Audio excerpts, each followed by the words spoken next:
নমস্কার বন্ধুরা, মানবী রান্নাঘরে আপনাদের সবাইকে স্বাগত জানাই।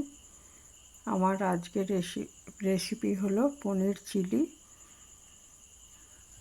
তা খুবই সহজে বানানো যায় এটা।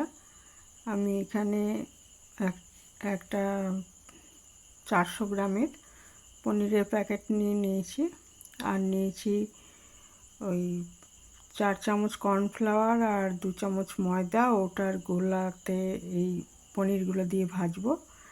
আর নিয়েছি একটু কাঁচা লঙ্কা কুচি, আর ওইদিকে 3 রকমের ক্যাপসিকাম নিয়েছি, সবুজ, হলুদ আর লাল। এগুলো একটু বড় বড় করে কেটে নিয়েছি, আর একটু পেঁয়াজের টুকরো নিয়েছি। এটা কড়াইতে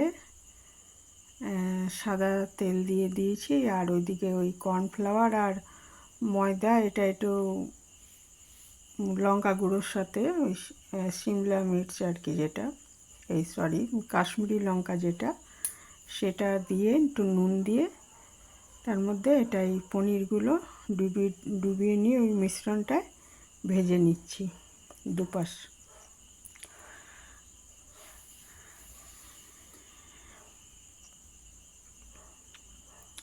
আর এইদিকে আমি ওটা ভাজা হয়ে গেলে ওই তেলের মধ্যে একটু আদা কুচি, প্রথমে আদা কুচি দিয়েছি, তারপরে একটু রসুন কুচি দিয়েছি, 4-5টা রসুন কুচি, এটা ভেজে নিচ্ছি। আর ওই কিছু কাঁচা লঙ্কা কুচি দিয়েছি, দিয়ে এটাকে ভেজে নিচ্ছি ভালো করে।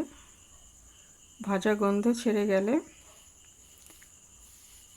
এর মধ্যে আমি ওই যেগুলো রয়েছে ক্যাপসিকাম, পেঁয়াজ, ওগুলো সব দিয়ে হালকা করে ভেজে নেব। আর এই রান্নাটা একদম চড়া আঁচে হবে, মিডিয়াম বা লো আঁচে হবে না, একদম আঁচটা চড়াই রাখতে হবে।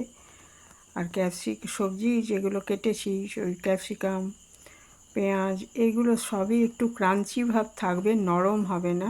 ওই রকমই এটা রান্নাটা স্টাইলটাই ওরকম, যে বেশি নরম হবে না জিনিসগুলো, সেদ্ধ হবে কিন্তু একটু ক্রাঞ্চি ভাবটা থাকবে। আর এদিকে আমি একটা বাটিতে হাফ কাপ মতো টমেটো সস নিয়েছি, আর চিলি সস নিয়েছি 1.5 চামচ, আর একটু কর্নফ্লাওয়ার গুলে রেখেছি।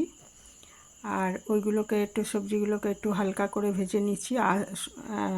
চড়া আঁচেই ভাজবো, আঁচ কমাবো না। একটু অর্ধেক ভাজা মতো হলেই আমি এর মধ্যে ওই মিশ্রণটা দিয়ে দেবো, এবং একটু পরিমাণ মতো জল দিয়ে দেবো। যদি একদম শুকনো করতে হয় তাহলে জলটা একটু কম দেবো, আর একটু ঝোল ঝোল রাখতে হলে জলটা একটু বেশি দিতে হবে। দিয়ে ওই পনির যেগুলো ভেজে রেখেছি এগুলো দিয়ে দিলাম, দিয়ে একটু ঢাকা দিয়ে 2 মিনিট রান্না করে নেব, তাহলেই এটা রেডি হয়ে যাবে। খুবই সহজে এটা করা যায়, আর খেতেও বেশ ভালো হয়। আর নুনটা ওই প্রথমেই যা দিয়েছি সবজিগুলো ভাজার সময়, এবারে সসটা যে দেব 2 রকমের, তাতেও নুন থাকে, কাজে ওটাকে দেখে দিতে হবে যে নুনটা না হলে বেশি হয়ে যাবে। এইভাবে খুব সহজে অল্প সময় বানিয়ে নেওয়া যায় পনির চিলি। এটা ফ্রাইড রাইস, রুটি বা পরোটার সঙ্গে খুব ভালো লাগে খেতে।